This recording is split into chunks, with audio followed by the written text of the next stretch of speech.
नमस्कार दोस्तों, जैसा कि आप लोग जानते हैं कि 2-3 दिन से हमारी वीडियो नहीं अपलोड हो रही थी।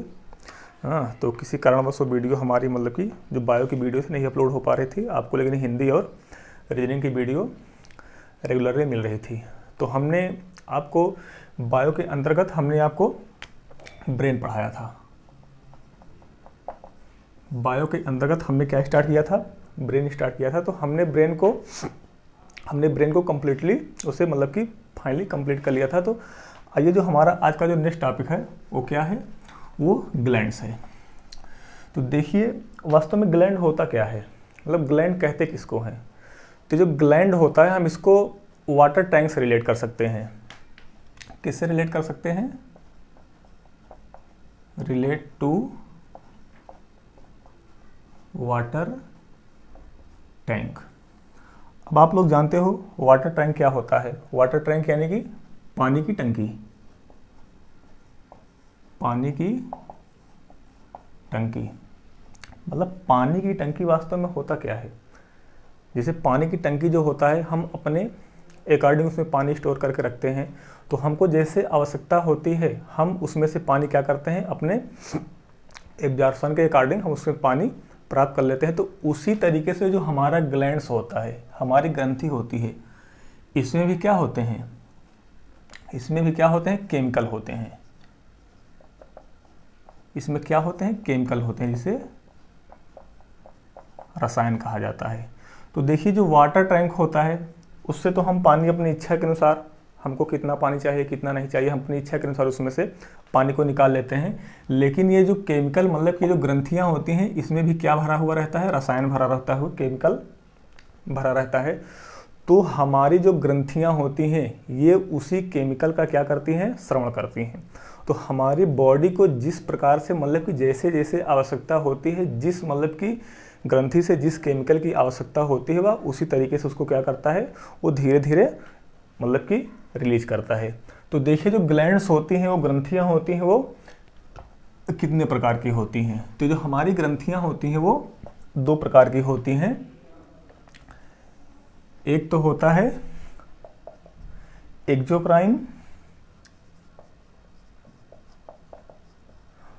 जिसे कहते हैं बहिस्रावी ग्रंथि। बहिस्रावी ग्रंथि जिसे कहा जाता है। और जो दूसरा होता है एंडोक्राइन ग्लैंड्स।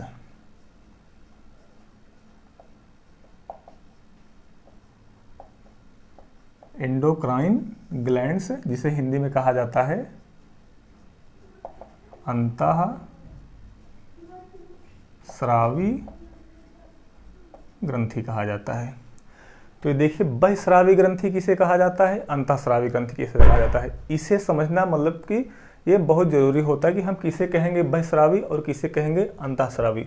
देखिए पहले आइए हम बहिस्रावी ग्रंथि के बारे में आपको समझाते हैं। ये जो बहिस्रावी ग्रंथि होती है ये इसमें से जो मतलब जो समझ लीजिए इसमें जो केमिकल स्राव होता है, इसमें जो केमिकल निकलता है, इसमें से जिस केमिकल का श्रवण होता है उसे जूस या एंजाइम कहा जाता है। जूस या एंजाइम कहा जाता है। और यह जो जूस या एंजाइम होता है यह डक्ट के द्वारा स्रावित होता है।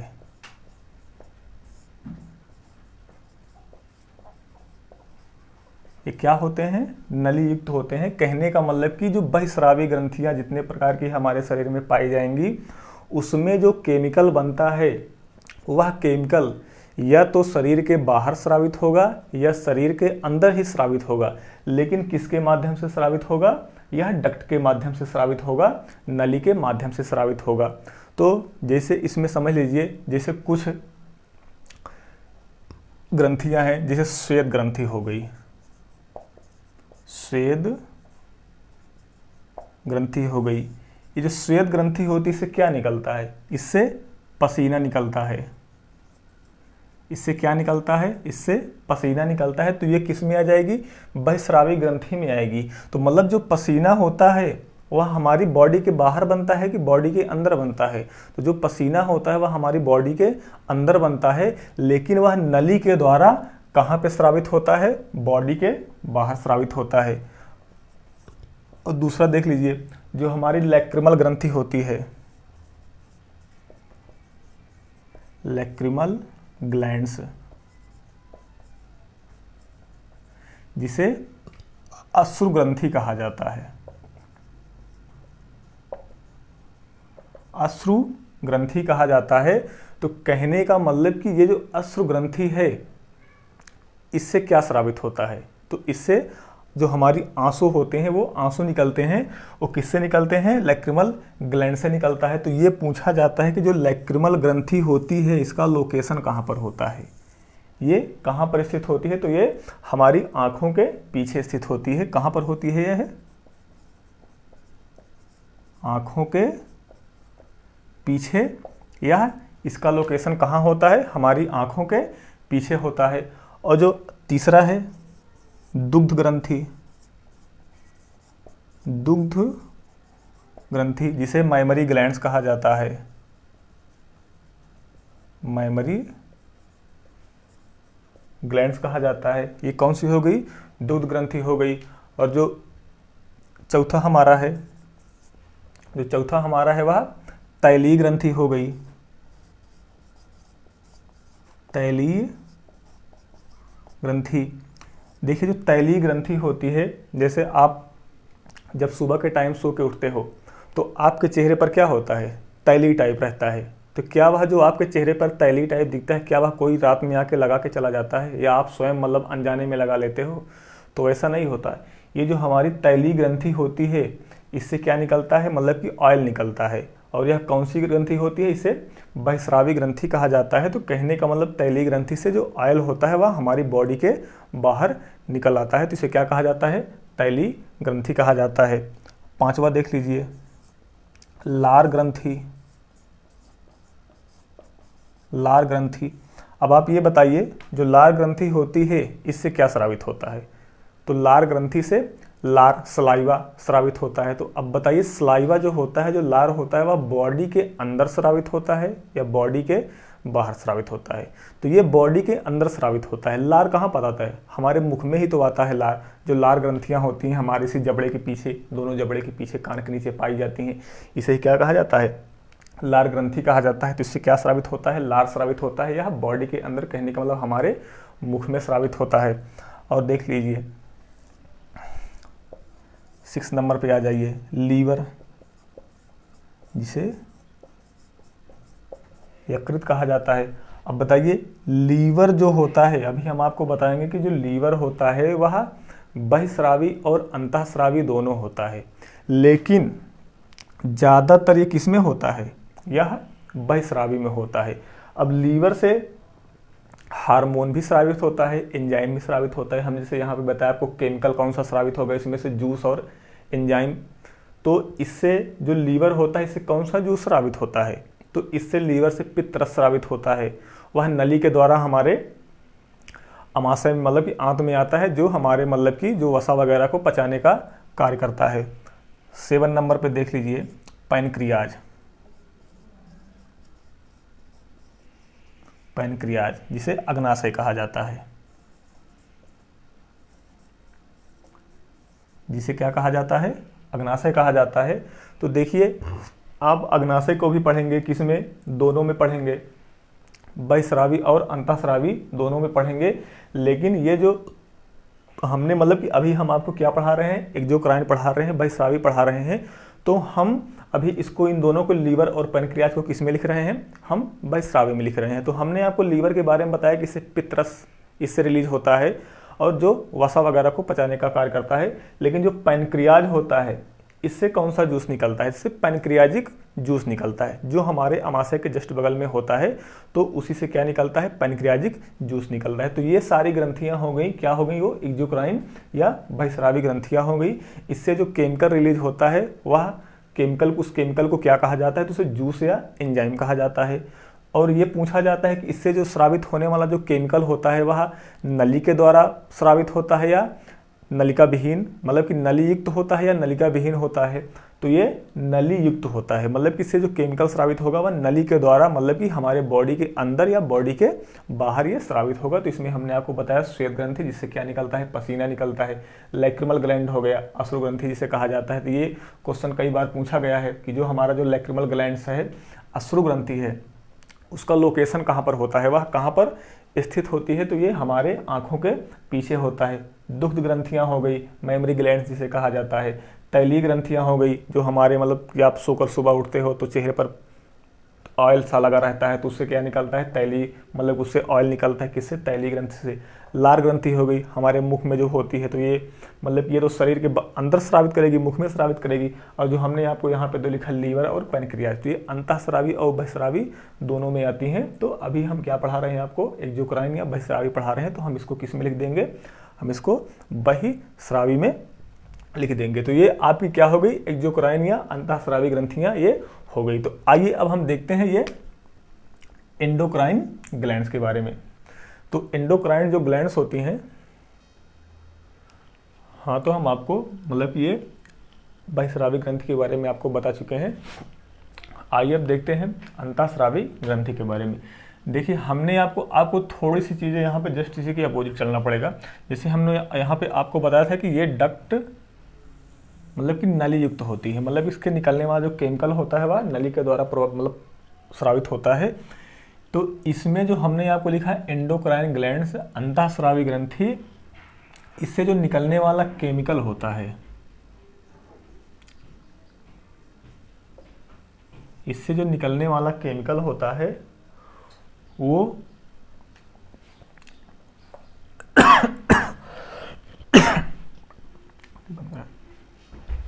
तो जो इससे निकलने वाला जो केमिकल होता है उसे हार्मोन कहा जाता है। इसे क्या कहा जाता है, हार्मोन कहा जाता है। तो हमने यहाँ पे आपको बताया कि ये जो बहिस्रावी ग्रंथि होती है, यह मतलब कि नली युक्त होती है, लेकिन यह डक्टलेस मतलब कि नली रहित होती है। ये क्या होती है, डक्टलेस, नली रहित होती है। कहने का मतलब कि इससे जो हार्मोन स्रावित होगा वह किसके माध्यम से हमारी बॉडी में जाएगा, तो वह ब्लड के द्वारा, बाय ब्लड, मतलब कि रक्त के द्वारा या हमारी पूरी बॉडी में स्रावित होगा। तो देखिए, अब यहाँ से क्वेश्चन ये बनता है कि वो अंतःस्रावी ग्रंथियां कौन कौन सी हैं जो हमारे शरीर के अंदर पाई जाती हैं।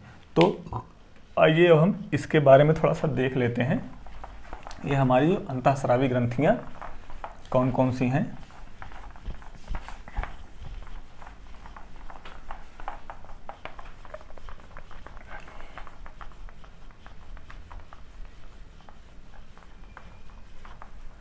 देखिए,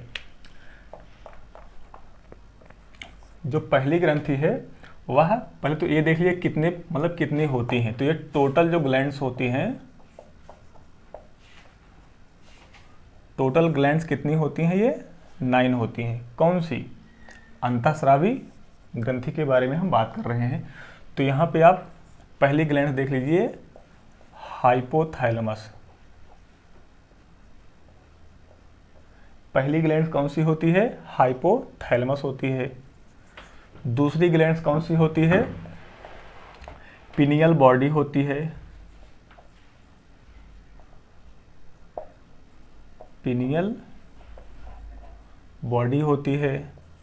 जो तीसरी ग्लैंड होती है, पिट्यूटरी होती है, पिट्यूटरी होती है। जो चौथी हमारी ग्लैंड्स होगी वो थाइमस होगी। चौथी ग्लैंड्स क्या होगी, वो थाइमस होगी। सॉरी, गले की 2 ग्लैंड छूट गई हैं। जो चौथी ग्लैंड्स होगी वो थायराइड होगी, थायराइड हो गई। और जो हमारी जो 5वीं ग्लैंड होगी वो पाराथायराइड होगी।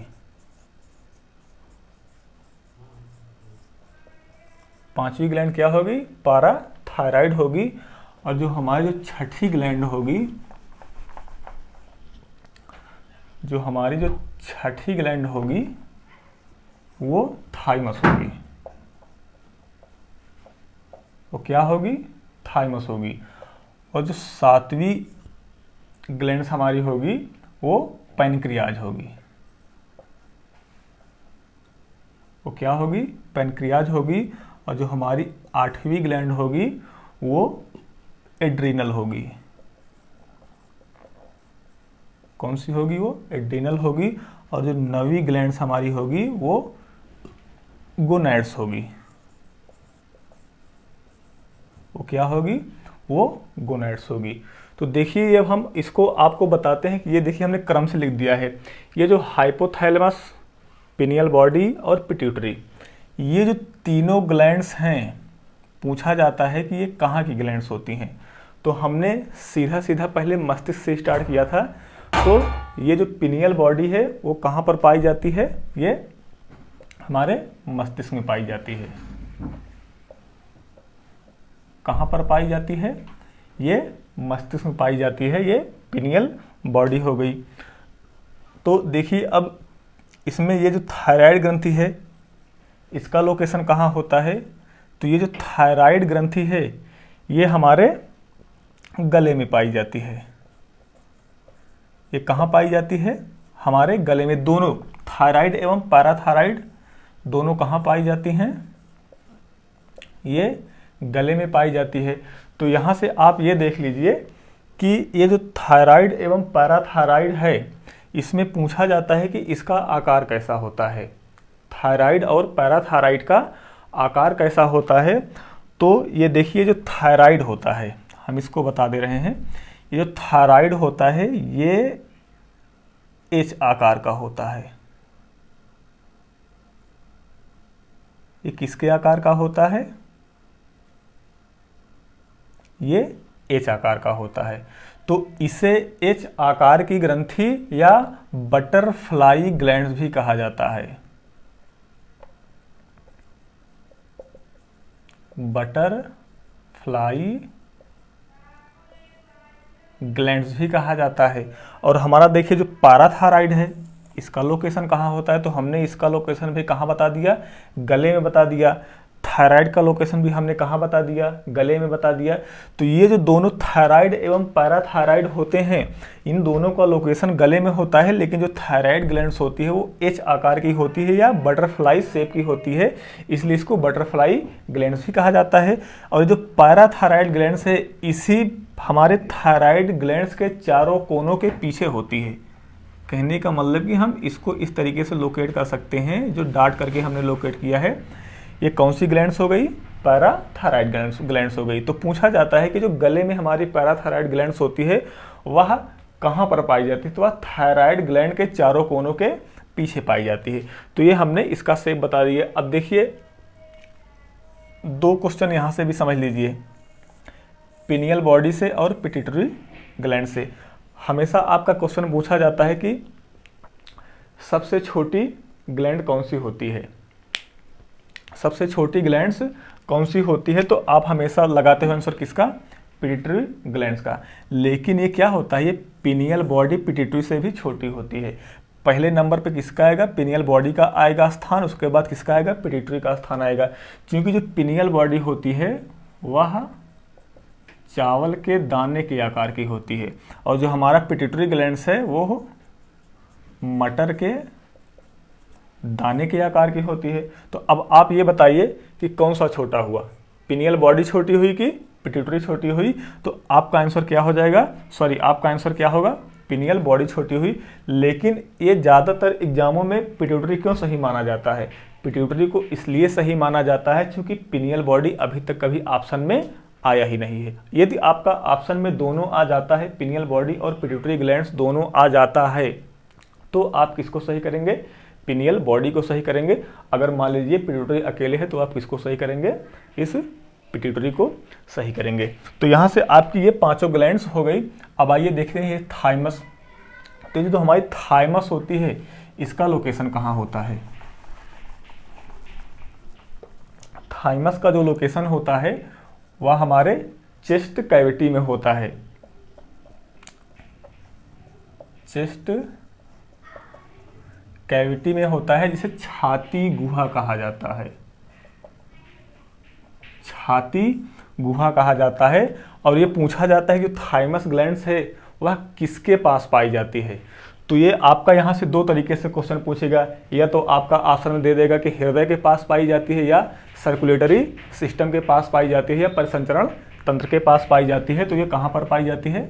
चेस्ट कैविटी में पाई जाती है, छाती गुहा के पास पाई जाती है। और पैनक्रियाज के बारे में, ये स्टोमच में पाई जाती है या हमारे पेट में पाई जाती है।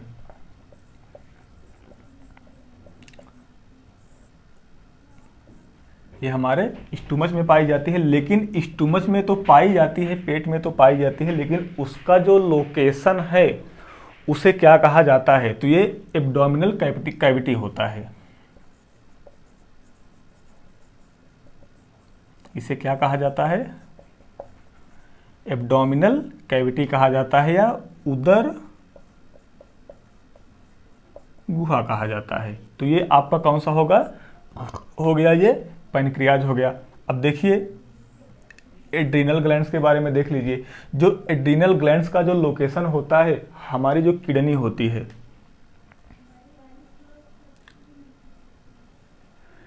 हमारी जो किडनी होती है, इसी दोनों किडनी के ऊपर किसका लोकेशन होता है? एड्रीनल ग्लैंड्स का लोकेशन होता है। और जो गोनाइड्स है, देखिए इसे जिसे हिंदी में क्या कहा जाता है? जनन ग्रंथियां कहा जाता है। तो कहने का मतलब कि ये जो हमारा गोनाइड्स है उसको थोड़ा सा समझ लीजिए, क्योंकि गोनाइड्स को समझना जरूरी है। ये जो हमारा गोनाइड्स होता है, अब देखिए गोनाइड्स जो जनन ग्रंथियां होती हैं वह मेल में अलग होती हैं, फीमेल में अलग होती हैं। क्योंकि मेल फीमेल में दोनों सेम तो हो नहीं सकती, तो जो मेल में होती है उसे टेस्टस कहा जाता है। उसे क्या कहा जाता है? टेस्टस कहा जाता है। और जो फीमेल में होता है उसे ओवरी कहा जाता है। उसे ओवरी कहा जाता है। तो कहने का मतलब कि यह मेल और फीमेल दोनों में पाई जाती हैं। मेल में क्या कहा जाता है? इसे टेस्टस कहा जाता है। और फीमेल में क्या कहा जाता है? इसे ओवरी कहा जाता है। अब ये पूछ ले कि इसका लोकेशन कहाँ होता है? तो जो इसका लोकेशन होता है वह हमारी आंत के नीचे होता है। इसका लोकेशन कहाँ होता है? हमारी आंत के नीचे होता है। तो हमने आपको इन 9 ग्रंथियों के बारे में हमने आपको बता दिया। तो कुछ पॉइंट हैं, वो पॉइंट हम आपको लिखने जा रहे हैं, आप उस पॉइंट को नोट कर लीजिएगा। हाँ देखिए, ये जो मतलब ग्लैंड्स था, वो ग्लैंड्स आपका मतलब कि वो हो गया, हमने उसको उसके बारे में इंट्रोड्यूस आपको कर दिया। तो अगली जो वीडियो हमारी होगी, हम उसमें आपको एक एक ग्रंथि के बारे में बताएंगे। लेकिन उससे पहले ग्रंथियों से संबंधित थोड़े फैक्ट हैं, आप उस फैक्ट को देख लीजिए। जैसे आपका पूछा जाता है सबसे बड़ी ग्रंथि किसे कहा जाता है? तो क्या हो जाएगा आपका? लीवर हो जाएगा।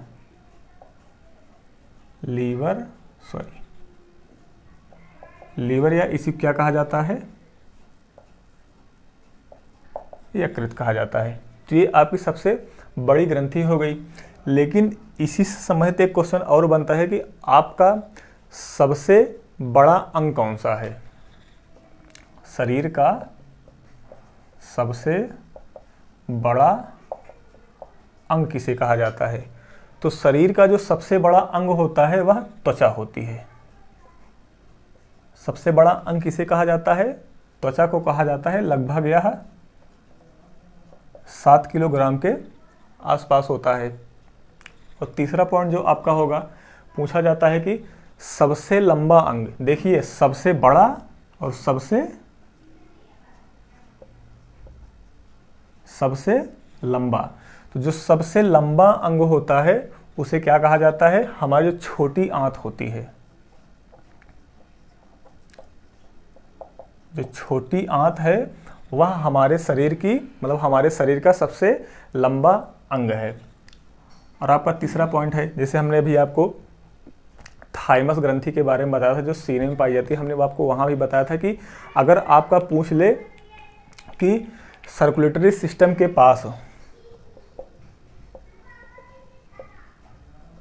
सर्कुलेटरी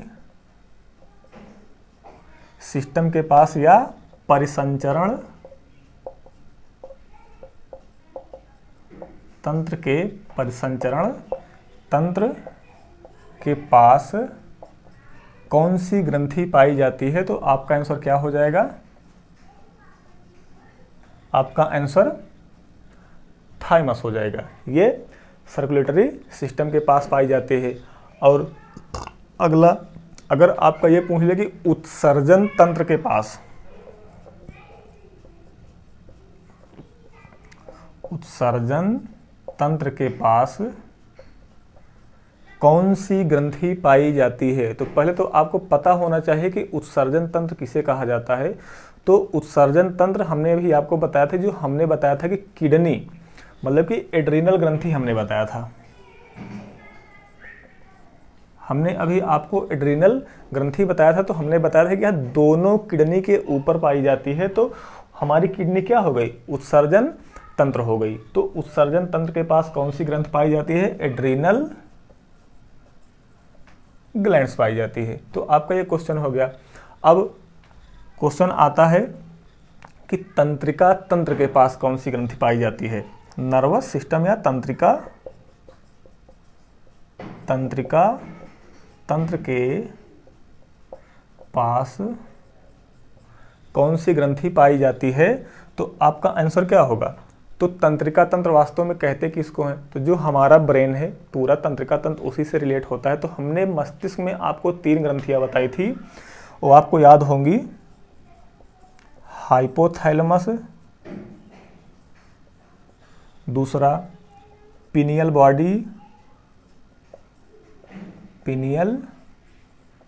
बॉडी, और तीसरा क्या था?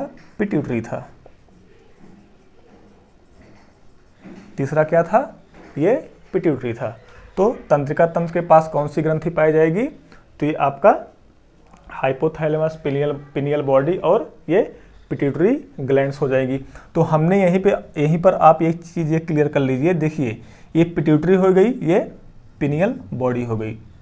तो ये क्वेश्चन ये भी बनता है कि सबसे हमारे जो अंतःस्रावी ग्रंथियाँ होती हैं उसमें से सबसे बड़ी अंतःस्रावी ग्रंथि कौन होती है? तो हमने आपको वहाँ पर ही बताया था, यहाँ पर भी आप देख लीजिए। ये पिट्यूटरी हो गई, ये पिनियल हो गई। तो सबसे छोटी कौन सी होती है? ये पिनियल बॉडी होती है। उसके बाद कौन सी होती है? ये पिट्यूटरी होती है। मतलब ये चावल के दाने के आकार की होती है, चावल के दाने के आकार की होती है, और ये मटर के दाने के आकार की होती है। तो मतलब आपका एक क्वेश्चन अब मिस नहीं होगा कि मतलब कि हम किसको टिक करें, पिनियल को टिक करें या पिट्यूटरी को टिक करें। अब वो आपका ऑप्शन के अनुसार हो जाएगा। और दूसरा, और नेक्स्ट क्वेश्चन अब ये पूछ ले कि सबसे छोटी बहिस्रावी ग्रंथि, सबसे छोटी बहिस्रावी ग्रंथि किसे कहा जाता है? तो अश्रु ग्रंथि को कहा जाता है।